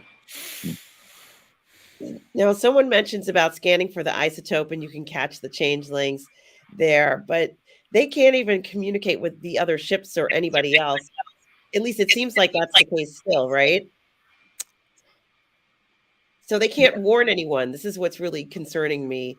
No, because they wouldn't know which ships have, changelings in command or not. And I would also say, don't forget that they said early on that this new thing that the ships are all connected. They have this new. Just there are details throughout the season up to this point, and all of it plays into what's about to happen. Yes, with that detail of them, knowing that the Titan will be picked up really quickly, perhaps they don't want to use the Titan anymore. Perhaps they might have to go to a certain Starfleet museum and find a ship that's not hooked up. I thought that the ships might kind of like reject the changelings. I mean, I know that's kind of a stretch, but I don't think I know that the ships are artificial intelligence, and I just don't think that the ships will want, the changelings to do nefarious things. I think that the ships are also part of Starfleet, and they don't necessarily want, bad things to happen. I don't think that they're that kind of artificial intelligence. If that was the case, then the Titan's artificial intelligence would have done something. It didn't. I think you're extrapolating a little bit too much about. I mean, here's the thing: in the Star Trek universe, the Star Trek ships are, they're run the ships are run by computers, but they're not really AIs per se. Yeah, I mean, they do have they're not AIs like we would. I mean, because you still here's the thing about what I find frustrating about Star Trek in terms of the universe, in that Star Trek is a universe that was projected the way we thought the future would be in 1966. As Star Trek has gotten older, and especially in the modern age, everybody wants to make Star Trek reflect how our technology changes, and which really isn't fair. I much prefer what they did in Blade Runner 2049. If you look at Blade Runner 2049, the technology in that movie is not our technology. They didn't decide to go like in Blade Runner in 1982, it had a very analog technological future. They didn't have the kind of cell phones that we have. Whatever happened in the future that Blade Runner posited that took place in 2019 in Los Angeles was an analog / digital future. It wasn't where we wound up. Because in 82, so in Blade Runner 2049, they didn't sit there and go, well, now we have all this other technology that we didn't know about, so we're going to change the future. They made a conscious choice to say, okay, that's why when you go to Narendra Wallace's base, you have balls of wood that are carved with this information on it. And they extrapolated that the sort of analog future of the original Blade Runner was transposed or carried forward into Blade Runner 2049. But what they should have done is like the thing that makes Star Trek so interesting is it began as a vision of the future that was extrapolated upon in 1966. And as we've gotten older, and now Star Trek is 57 years old this year, everybody, the people running modern Star Trek want to make Star Trek reflect our own current technological state and where it might be in 300 years, which is unfair. What you should do is you should have a fealty to the original extrapolation of, like the Jetsons, a mod future. If anyone went back and said, oh, the future's never going to look like the Jetsons, whatever. Well, that's no fun. You want to have those flying cars and the robot maid and all that, because that's the way it was at the time it was conceived. And so Star Trek is a period piece about a future that will never happen. And it should be thought of that way. But everybody who tries to work on it always wants to change what it is and update it. And like, we've got holograms now, and we've got this, and we've got that. But the thing is, that's not what Star Trek was. It would be like, I got a letter to Observations. I haven't read it. I'm going to read it on another show, where somebody talks about how Edgar Rice Burroughs' vision of Mars is so antiquated and archaic. And like, why even bother trying to make like a John Carter movie? And I'm like, but that's why it's cool. You get to make a movie about what he dreamed Mars and the people that lived on Mars would be like when he was writing these books 100 years ago. It doesn't mean you can't still tell a great hero story, but you tell it in the way that it was envisioned 100 years ago. Just the way that the Greeks or the Romans envisioned their gods. When you tell a story about Mount Olympus, you go back and you tell it the way they thought it was going to be, not the way we look back on it from the 21st century. Yeah, that's exactly the same thing. Like if somebody, what was that talk of somebody wanting to redo Excalibur? And would somebody come in and go, "Oh, well, we know that this is the kind of armor that they actually wore." It's like, yeah, but that's not the point. That's not the story. Right. That's exactly right. It was the mythic, legendary type of, and they knew fully well that the armor that they were creating was not accurate to the period that we think Arthur was, but they did it because that was the kind of feeling that you got from those Victorian stories like La Morte d'Arthur and some of those others, where it's like, oh, the knights in shining armor and the round table. It's like he was evoking a feeling more than an actuality of verisimilitude. So yeah, and I think that's a problem with, like, what's funny is no one tries to go change the Star Wars universe because it happened a long time ago in a galaxy far, far away. So no one's like, we have to redesign the Millennium Falcon. Like, why would you do that? And yet with Star Trek, with the modern creators since 2009, all of the people that have been working in Star Trek have tried to make it, something that is not, that reflects them. And the thing is, you can't, Star Trek needs to be a reflection of what it always was, which is a fictional future period piece of a future that will never happen. But within that non-existent future, the human adventure, the stories about people can be true. And nobody gets that. And it drives me fucking crazy. Well, we have Son of John for a $10 super chat. Thanks so much, Son of John, for the $10. We so appreciate it. Son of John says, "Hi, everyone. It's your crazy uncle here, giving you some humor. Here goes. Jack is the reverse Flash, red glowing eyes. Talk to the Hand boss is Grayskull. Ha. For real, though, what if Jack is a Q? What do isn't you that what guys I said? That's what I said. What if? What if? What if? A lot Probably of people in the chat are also saying that once again, we're going to be back at the museum. And of course, 7 of 9 is going to be in Voyager. Different people are going to be in different ships. Are we going to see a tour de force museum ship cavalcade, if you will, of ships going to this celebration? What do you think, Julian? It depends on how well they've kept those ships up and running. I somehow doubt it. They don't have an awful lot of crew left. They had a rough crew already, and a bunch of them were killed. Maybe there's people back at the museum that they can count on, but how do you know some of them aren't already changeling? That's true. And Robert, I know you can't. I mean, I can say that when you go to museums and you see planes and you go to the Smithsonian, are those planes and things there skyworthy? Yeah. I mean, most of them are not.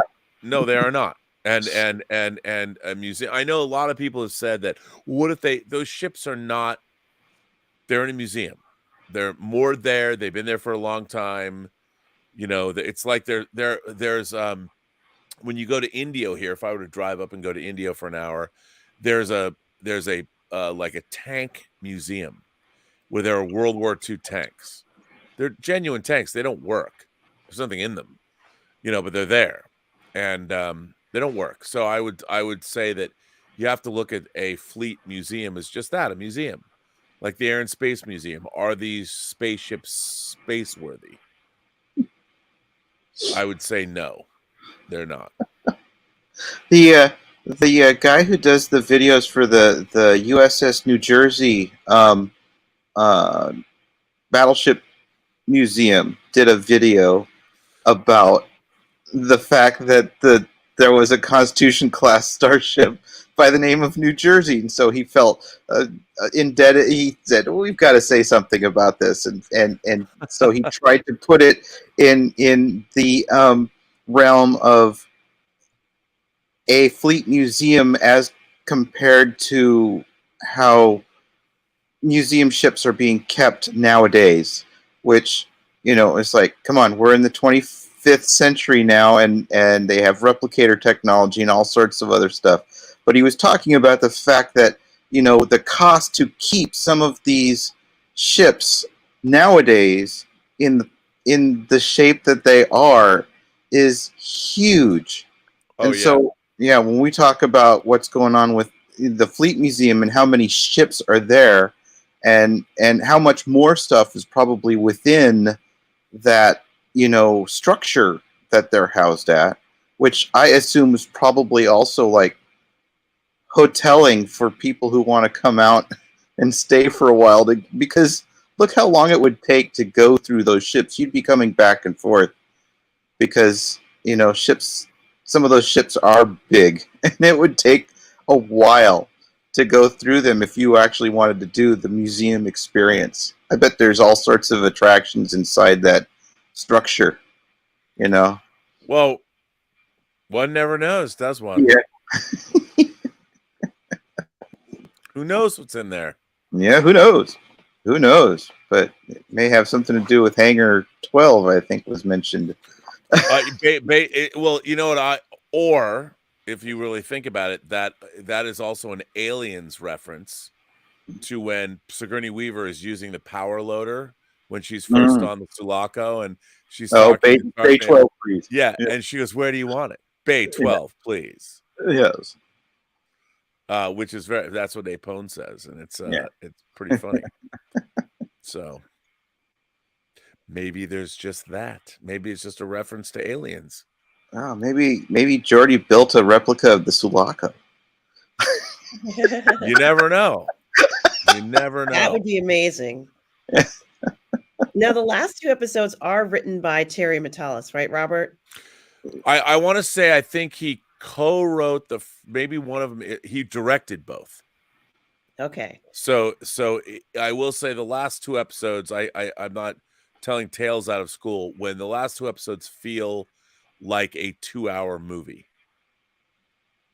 Like we've been carried up to this point. In a way, it's like episode 8 was the end of one season. I mean, it's a movie, so it's like I've always said, episodes 1 through 4 were Act 1, episodes 5 through 8 were Act 2, and episodes 9 and 10 are the shattering climax. Or they're this movie episode all the way up. Now we have the end of one movie, and then the beginning of episodes 9 and 10 are, we'll call them of a piece. I would. It's good. Yeah, and now Robert, you're gonna be in Las Vegas when they're gonna be showing all 10 episodes. Yeah, I don't know if that's gonna Paramount's a little upset about this. Apparently CBS is upset about this because it's not really sanctioned by them. And when you show things publicly like this, it triggers certain SAG issues and all that. But all this is just it's a private event, renting out a theater and streaming off of Amazon. I mean, that's what we're doing, right? Or that's what they want to do. So, but CBS is annoyed, I think, by this, and I don't know if it's going to still happen, which is kind of a bummer. But I'm sorry, I didn't know. I think it'd be fun. Look, I have watched all 10 hours in one sitting twice.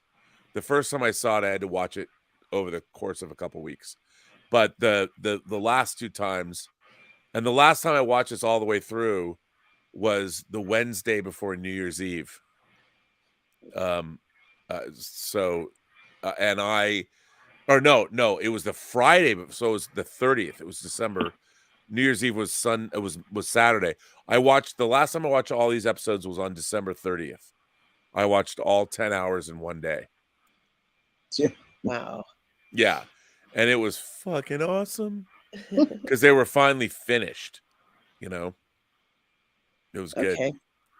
Well, I'm sorry. I thought that was a fundraiser thing that you. Yeah, it was. I didn't set it up. I mean, I'm participating in it, but we'll hopefully we'll see. I mean, it's You know, I'm just happy to go. I'll be in Vegas anyway because I'll be there for CinemaCon. Yeah, yeah. So I So, figured I would bring it up because I know you posted about it, and I'm sure a lot of people would love to watch it. oh, it's gonna be a Together. great. It would be a great event if they let us do it. Yeah, yeah. Well, hopefully they will. So guys, you have any last thoughts about this episode for Picard season 3, episode 8? Julian, any last thoughts or comments or concerns? No, I feel totally in, that Terry is guiding us very well. He knows exactly where this needs to go, and I'm just sitting here enjoying the experience, letting it wash all over me, and fill me up with Star Trek goodness. And so that's how I'm looking at it, and I'm just enjoying it and thinking, sitting back and thinking about it as I watch it and after. I try not to think too far ahead on some of this stuff. Well, you know, Robert? I would just say, look, remember Star Trek was the show that gave us Chicago mobs of the 20s and A Piece of the Action. It gave us a Nazi planet and Patterns of Force. It's so funny that Star Trek is being held up by a lot of people, a lot of these detractors. I mean, you got to remember where Star Trek's roots come from. It was a 60s. It was an action adventure allegorical science fiction romp, and it was pulp sci-fi. And I think a lot of people, I'm still always and will ever shall be a TOS guy. And I love The Next Generation, but people are acting like Star Trek didn't have a lot of fun, goofy stuff in it. And it did.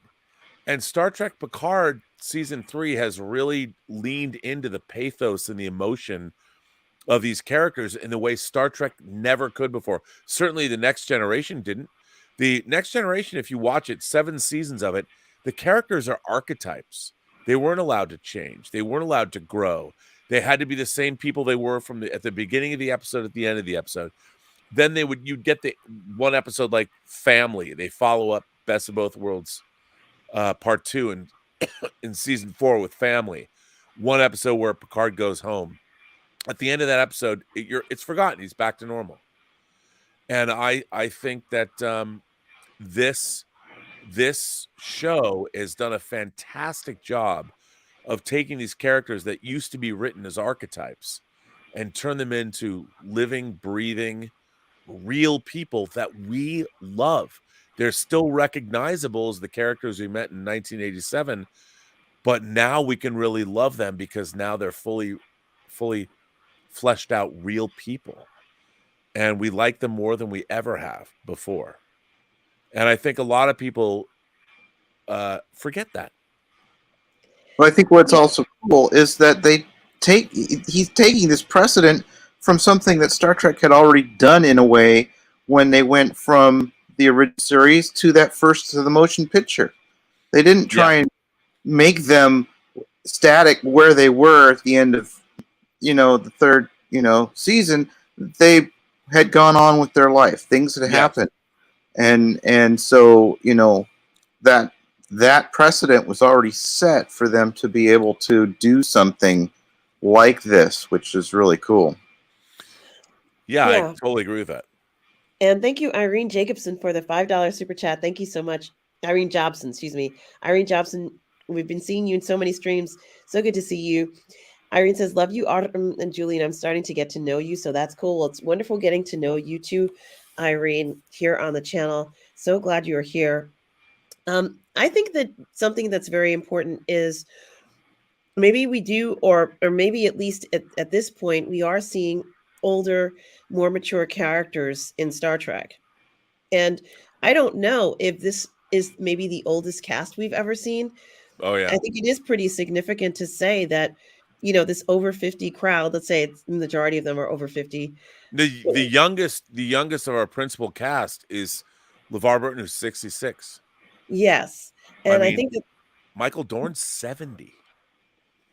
I think there is some significance to that. I think that, Totally agree. fans of a certain age, and maybe not even a certain age, will pay to see these characters. We don't care how old they are. And as I mentioned to Julian a few times, and probably to you, Robert, when Michelle Yao got up on that podium and said, "Don't ever let anyone tell you that you're past your prime," I think that she's exactly right. I think that there are so many more stories to tell here with these characters so many years later, because we've been wanting to see it for so long, that desire will still be there for many years to come. If that's taught us anything, there is some value to people. It does not matter how old they are, and it doesn't really matter when we last saw them. If the show is good, we're still want to go back and revisit and see them again. So having people or having fans who want to see things and enjoy and go to conventions and things like this, it demonstrates itself. People weren't showing up to conventions on a whim. We weren't there just like perchance. These are things that people planned out because they wanted to relive the magic. And I think that this particular season relives a lot of that magic and shows a potential for some of these newer characters when done correctly. When done correctly, you can introduce these new characters. And I mean, doesn't it just give you chills seeing all those young officers in the hallway, kind of following what they're supposed to be doing, and that they're trying to figure out how to handle this, and they're looking to the captain for orders. And I mean, it is exciting. It's as exciting for us to see those new characters as it is to see the more mature ones. I think there is something to be said for the importance of seeing these mature actors and the mature roles on these shows. I think it does have relevance. Perhaps maybe it's not anything that was focused on. The idea of wanting to focus on something new was more important. Well, guess what? We want to see them when they're 70, 80, 90. We don't care. We just want to see these characters because they're great characters and they mean a lot to the show and they mean a lot to us. Russ321 for a $10 super chat. Thank you so much, Russ. 321 says, "Love this episode.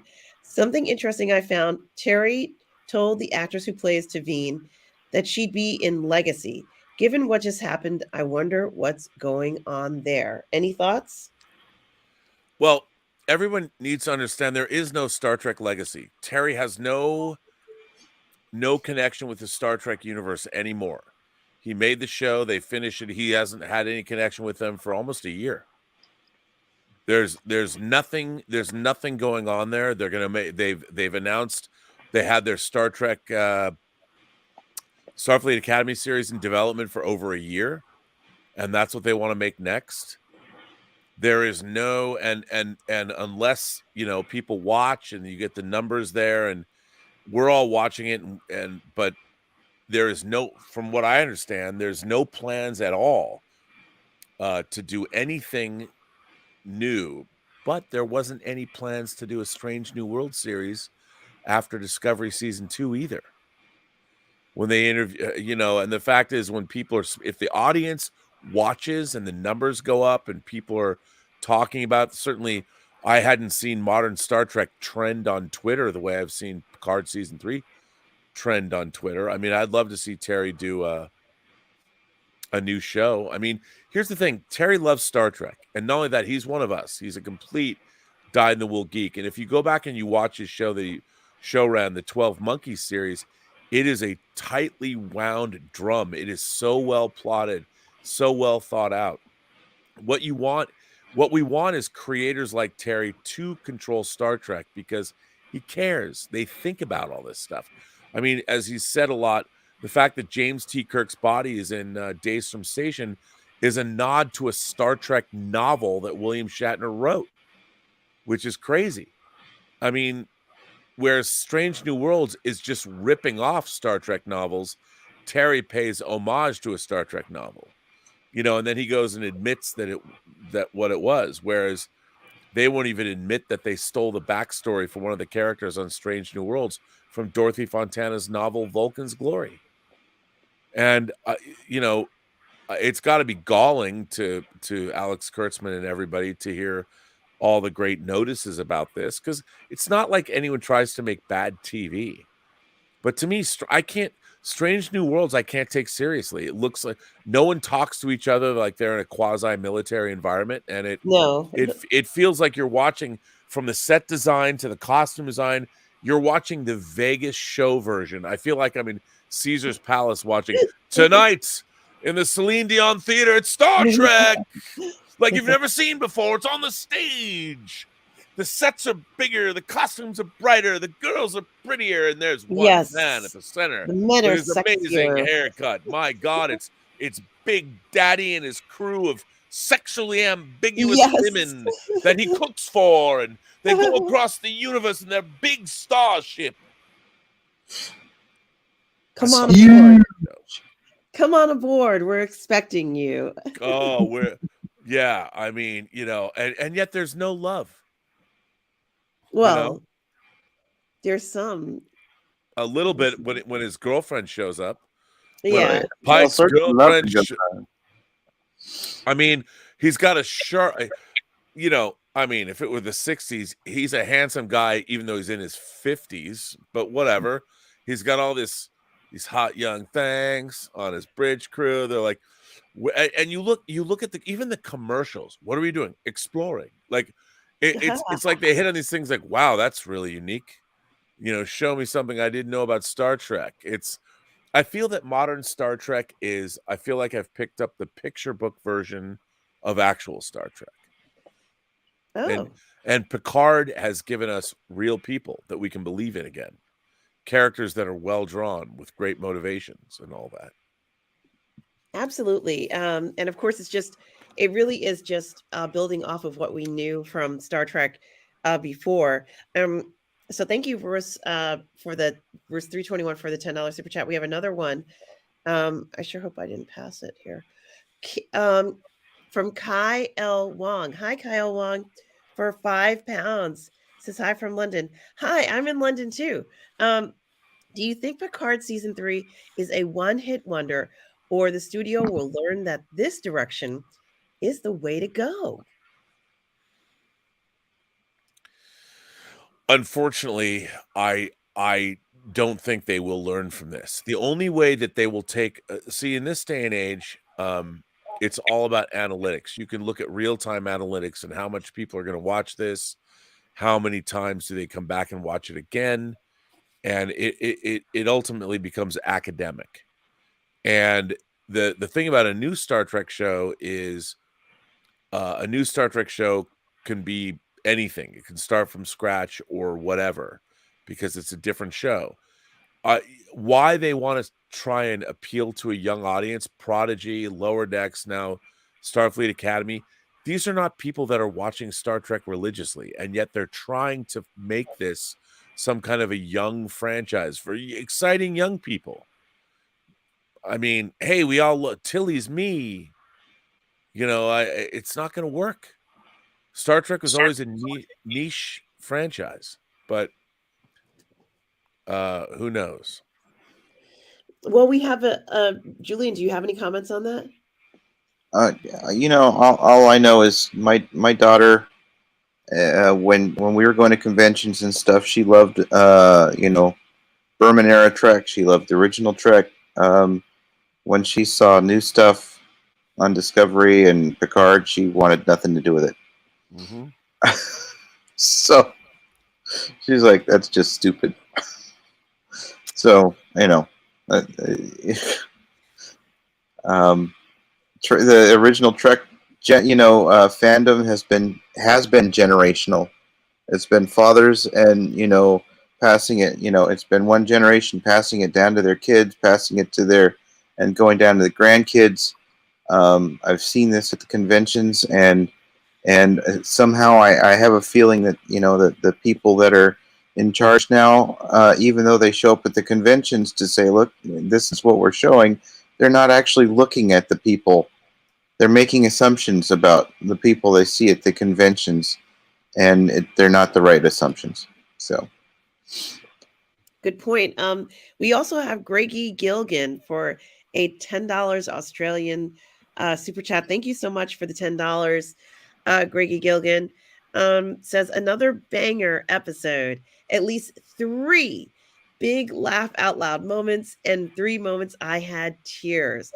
Data and Jordy talk of their friendship when the OG crew were all in the same room, and heck, even when we see Spot. I couldn't agree more, Greggy Gilgan. I think that it's important for us to see these moments that are really special. Um, I know how I felt when I saw everybody in the room together, talking about what their next move will be, because we know how profound that is. Certainly, talking about friendship and what it means, and how they really become a family on the ship is also something that, even though they haven't seen each other for a while, they clearly are very tight, and they are, very important to one another. So I think that that's something that we haven't seen in some of the other series, that family is important, that I, they are building a family together. I totally agree. I mean, I think that, Kirk says in Star Trek V, men like us don't have families. And this season Picard uh it says something different, and that's I think that this is all about what do we pass on. I mean, if you think about it, Alton Sung is the son of Noonien Sung, and Data and Laura, the creations of Noonien Sung, and the son of Sung is the person that gives Data and reconciles all of that. You've got Geordi, and he has 2 daughters. He reconciled with the one that was estranged from him. Picard finds out he has a son he never had. Riker lost a son. I mean, all of this is it's not like Fast and Furious, it's about family. But in a way, it's about the human experience and what happens to us as we age and move through life. And that has never been part of Star Trek, really. Not really. I mean, you could say that Star Trek 2, dealing with middle age, Kirk was going through that, but here's an entire group of people, a whole crew, your old stalwart crew. I mean, you could say that, well, we didn't get into Worf's backstory with his son either. It's like, come on, that would have been overkill. You have to stop. I mean, the thing about Worf and Seven of Nine are on their own journeys and all that. But I mean, what I like about this so much is it really is an adult examination of where are people later in life. What responsibilities do we have to one another, to the people we love, to ourselves? It's really interesting, and I think it's been done very, very well. Julian, any comments? Well, yeah, the camaraderie, the family that we see from our Enterprise D crew, it's just indicative of what we see with a lot of military crews everywhere that have a bond from their service together. The way that the airborne groups, the 101st, and that they continue to do their reunions because they share that bond with those men that they, with the troops that they spent all that time with, and it's no different for crews that are served together on ships. A lot of them don't serve so many long tours. We're looking at, for our Enterprise crew, they get 7 years plus. Actually with the movies it's even more. So they served years and years and years together. So how are they not going to have that bond when we see the same bond existing between people who have only maybe shared maybe 1 or 2 tours together, a couple of years, Yes. in all sorts of extreme hard conditions? Of course they're going to do that. And what's even better is the way that we know that the cast and crew bonded and still continue that familial friendship that they had when they were making the show. And it's just like the cast and crew from Band of Brothers. Those guys, those actors who went through making that show, still get together on a regular basis because of the bonds they formed Yes. doing that show, just the same way that the actual, soldiers and troopers did, and I think the last of them passed away. Like the Easy Company guys, they passed away a couple of years ago. It's sad, but it's just there's that camaraderie that's there, and so yes, it's natural that we're going to see that with our Enterprise crew, and the way that they feel for each other, and it rings true. I mean, we are kind of seeing it too with even the let's say, it's not the next generation, but let's just say the generation after with Sydney and with Jack and a lot of the characters there. We're seeing that camaraderie kind of build up now, and the relationships being created too, which was also very nice. Those characters are all so great. You love them. I mean, as opposed to like say Discovery, where we don't know any of those characters, but you love that bridge crew. And when Vadic is threatening their lives, it's tense, man. You're like, wait, no, don't do that. Yeah, I do feel a sense of responsibility for the younger crew people. I admit that. I feel I can understand why Seven of Nine was willing to kind of say, take me instead. That type of response is because she doesn't they have their whole lives ahead of them. And the idea that they won't get a chance to experience all those things that they should, it really does feel quite devastating. Oh yeah. And I'm not even on the crew. So, I think they did a good job of kind of intimating that. But Glenmark for $2.20 New Zealand. Thank you so much, Glenmark. So great to see you. Says, hey, don't rag on picture books, Rob.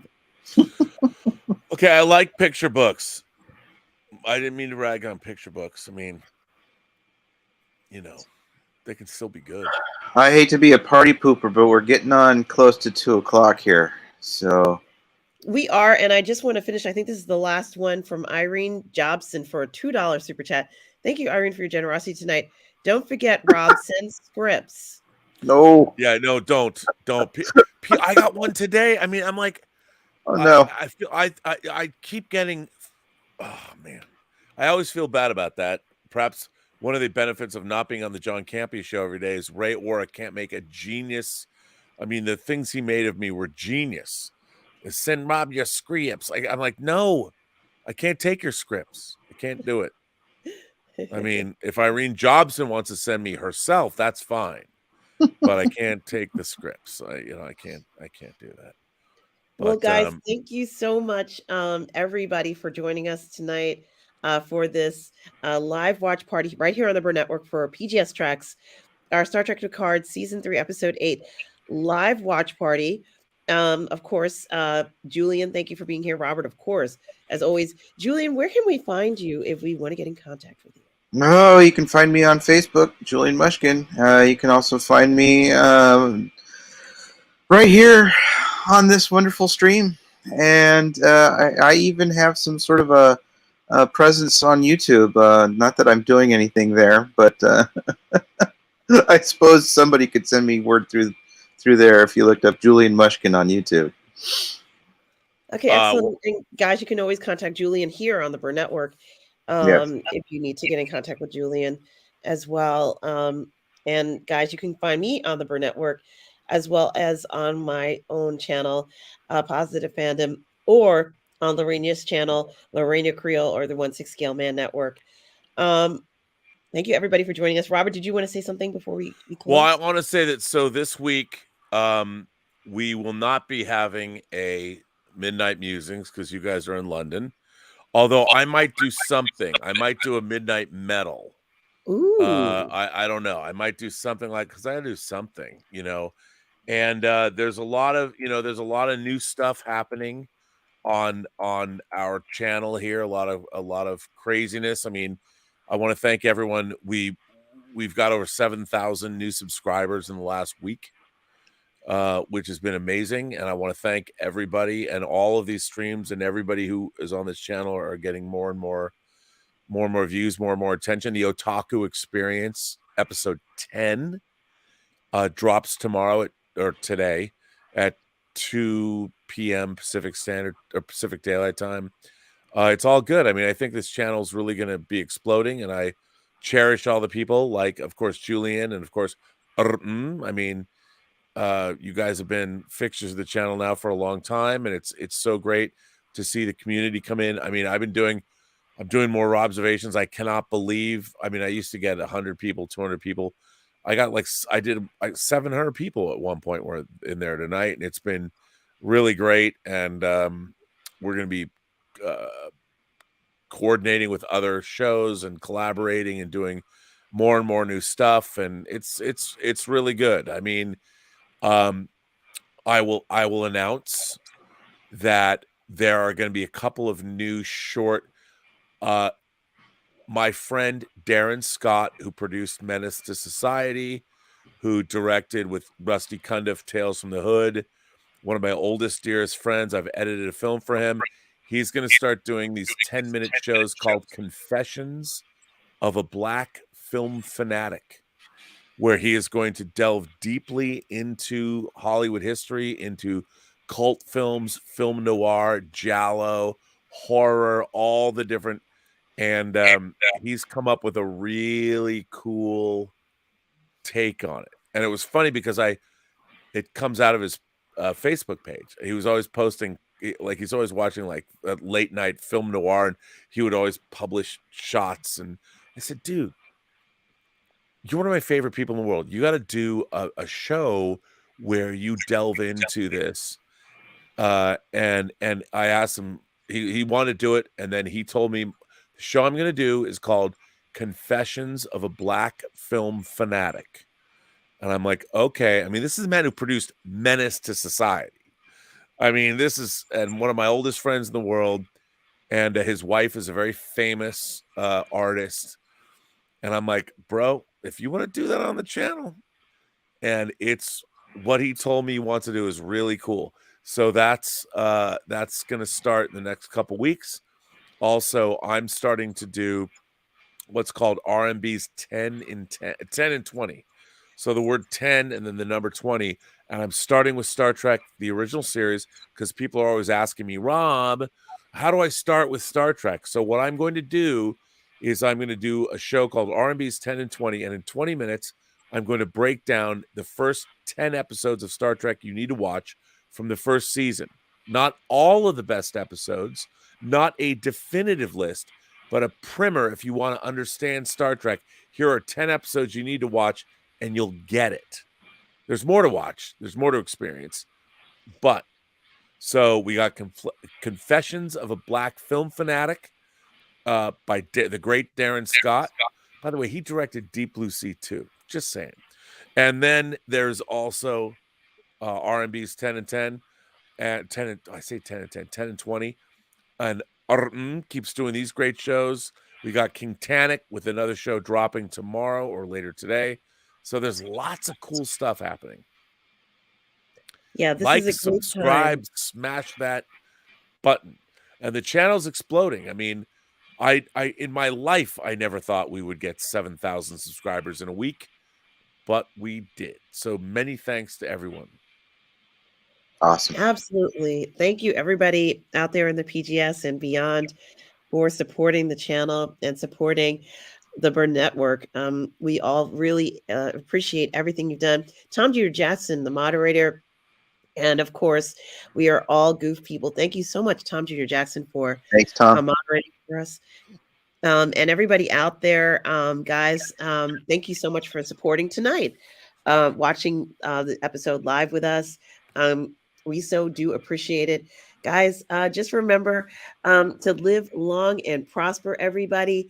And also, no matter where you are in the galaxy, guys, always remember to please be kind. Take care, everybody. Cheers.